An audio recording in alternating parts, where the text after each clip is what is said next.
Hi, this is Vijay Kesari and welcome to Andhra Podcaster, where we discuss questions, perspectives and possibilities focused on development of Andhra.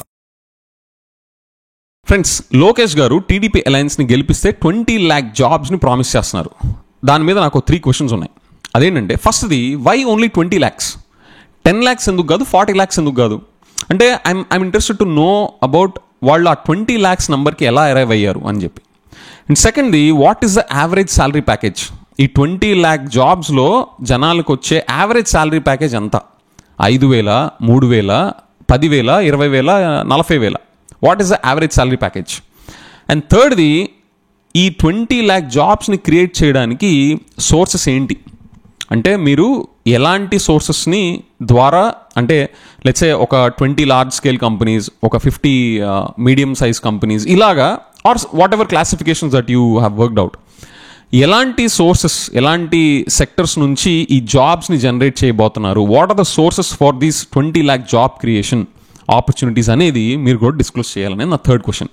So friends, ఈ questions ఎందుకు important అంటే, నేనేదో just to rant అన్నట్టు కాదు. The reason is, ఫస్ట్ది, వాళ్ళు ఈ 20 lakh జాబ్స్ని క్రియేట్ చేస్తామని ప్రామిస్ చేయడం వెనక వాళ్ళ హోంవర్క్ ఎంత తరోగా ఉంది.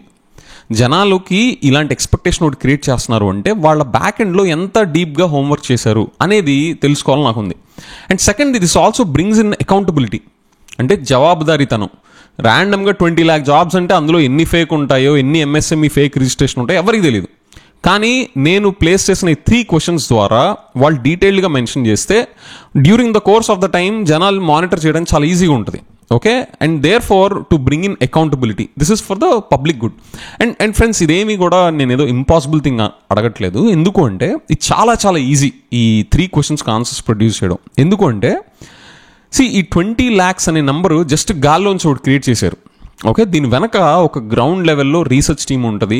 ఎక్కడెక్కడి నుంచి మనం ఆపర్చునిటీస్ క్రియేట్ చేసి జాబ్స్ని క్రియేట్ చేయొచ్చు అని చెప్పేసి వాళ్ళు డీటెయిల్డ్గా బాటమ్ అప్ అప్రోచ్లో ఈ 20 lakh నెంబర్స్ని తీసుకొస్తారు. అంతేగాని జస్ట్ ర్యాండమ్గా ఎయిర్లో నుంచి ఒక నెంబర్ అలాగా ఇదిగో ఒక 10 లక్షలు 50 లక్షలు అని చెప్పరు. కాబట్టి నేను అడిగిన ఈ 3 questions ఆన్సర్స్ వాళ్ళ దగ్గర ఆల్రెడీ రెడీమేడ్గా ఉండాలి.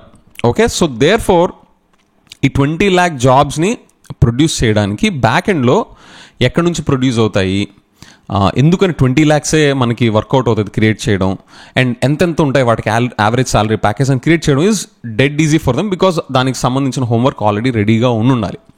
ఫ్రెండ్స్, ఇలా కాకుండా ర్యాండమ్గా జస్ట్, అంటే నేను అనేది ఇలా కాకుండా ఈ క్వశ్చన్స్కి ఆన్సర్స్ లేకుండా గనక జస్ట్ 20 lakh నంబర్స్ని గనక ఫ్లోట్ చేస్తే, 20 lakh జాబ్స్ అనేది ఫ్లోట్ చేస్తే ఫ్రెండ్స్, దానికి ఎలాంటి వెయిటేజ్ ఉండదు.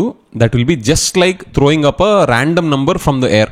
అంటే నేను ఇప్పుడు మీరు వచ్చో 50 లక్షలు అంటారు, నేను వచ్చో 70 లక్షల జాబ్స్ అంటాను. It is as good as the same number.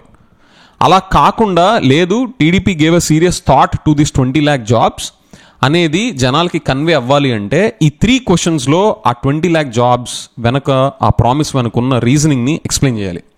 లేదంటే this is as good as like a fake, general typical boring political statements, which I don't think that Lokesh Garu and the team would have done, and hence these are my 3 questions. Friends, ee 3 questions patla mee point of view ento naaku comments lo cheppandi. Thanks.